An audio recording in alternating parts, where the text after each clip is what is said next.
Alright, let's walk through building your Imperializer kit. First, we're going to want to install the small components on the circuit board. First, we have one small diode. Bend the leads down. Make sure you line up the black bar on the diode with the bar on the PCB artwork.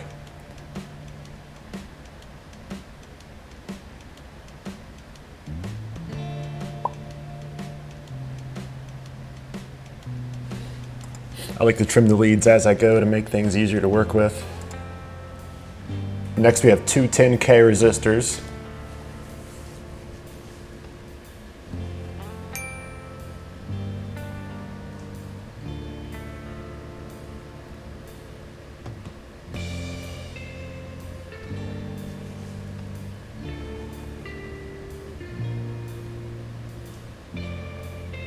And then last is the transistor for switching on and off the LCD during sleep mode.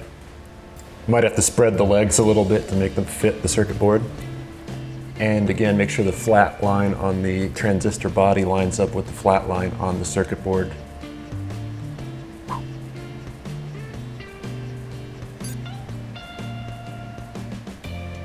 Next are the headers for the Arduino Nano. Now make sure you pull out this fourth pin from the left on the top row, so we do not want to connect the circuit board and the Arduino at this point.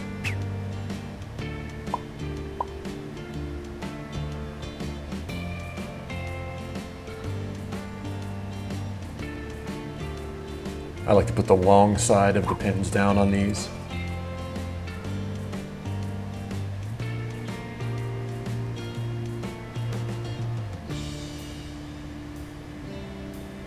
Now we'll install the Arduino Nano. Make sure that the USB faces right on the board.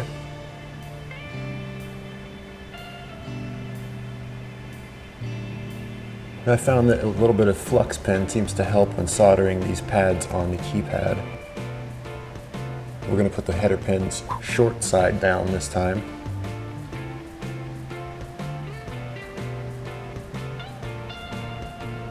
And be sure to inspect the solder joints for any bridging.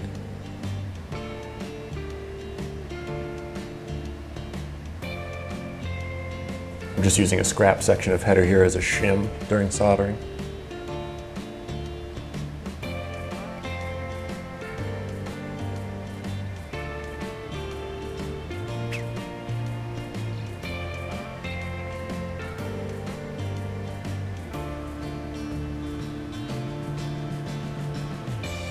Now we'll install the wires for the LCD screen, and I like to use female jumpers here so we can test the LCD screen before actually soldering it and installing it into the housing. Strip these ends roughly 1/8 of an inch, and it'll make things go together a lot easier if we flux and tin these ends with solder.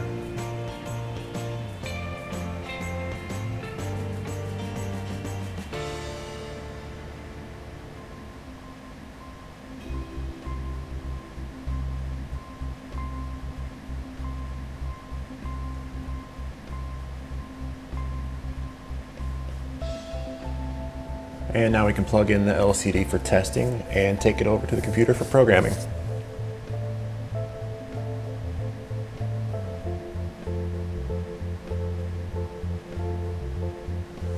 Now the first thing we'll install in the enclosure is the unit toggle switch.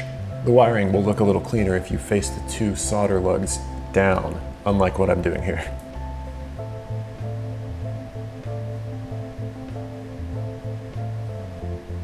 Finally, tighten the switch with an 8mm wrench. Put a little bit of blue painter's tape on there to protect the face from scratches.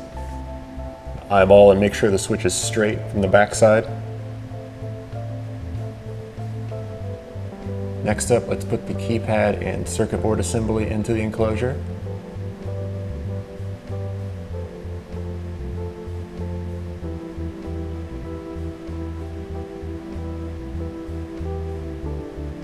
Before doing the final install on the LCD screen, I recommend wiping it down to remove any fingerprints while we still have a chance.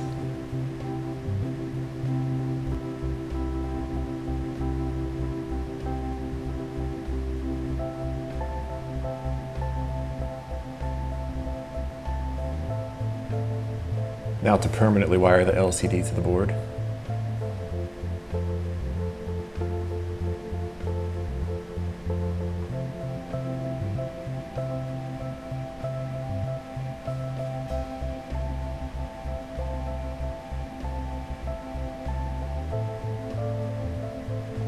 And again, we'll want to apply some solder to the loose ends of the wires here.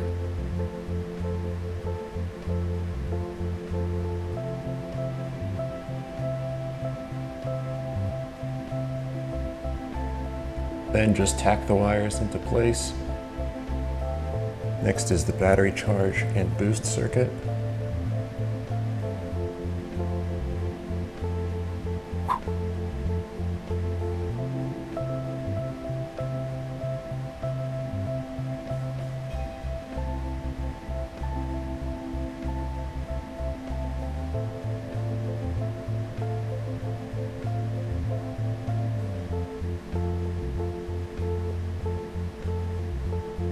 Now the charge boost board can go in with two 1/8" spacers between the board and the enclosure.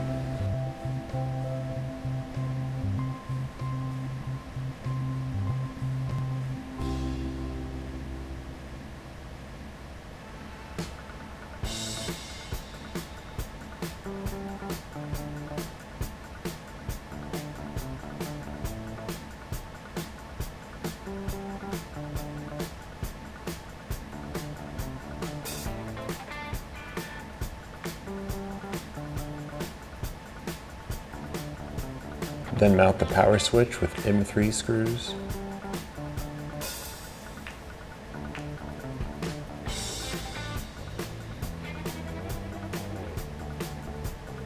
After building a couple dozen of these, I found this to be the best way to wire up these switches. Just use bare bus wire, wrap it around the solder terminals,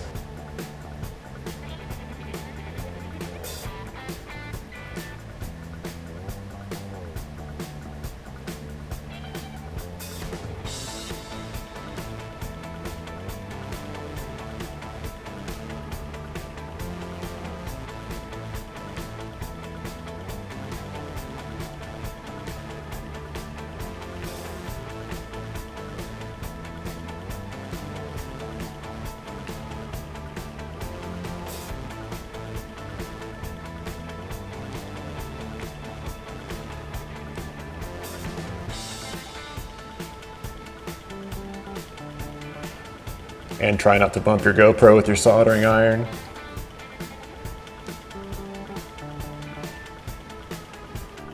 Since we're using a lithium battery in this, you want to make sure that it's mounted securely and read all included documentation and never charge these unattended. First, we'll remove the sticker on the back so the glue can attach better to the battery. I like to bend these little tabs on the LCD away from where the battery is going to be.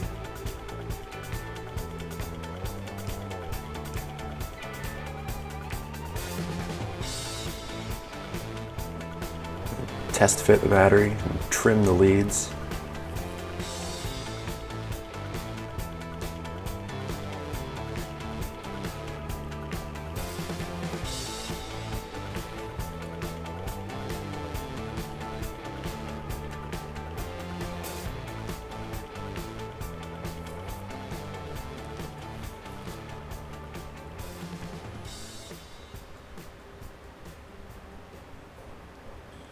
Take care to put red to positive and black to negative.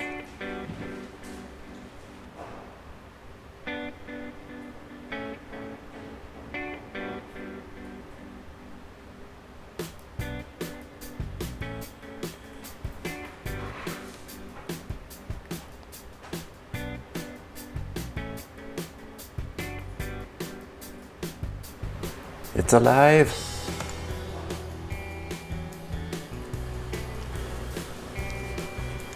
Now we can adjust the LCD screen contrast to look best.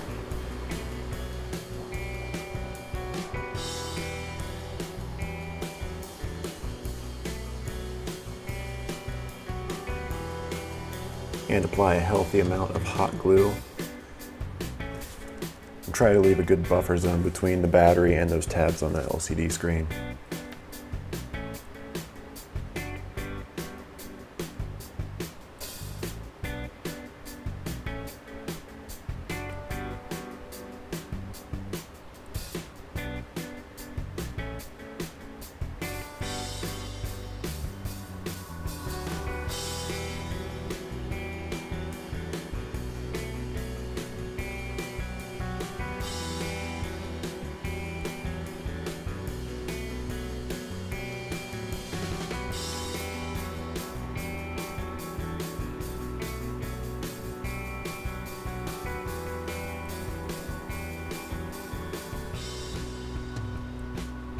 Last, we'll install the clear and decimal stickers, which will need to be trimmed down a bit and check for fit before you remove the backing.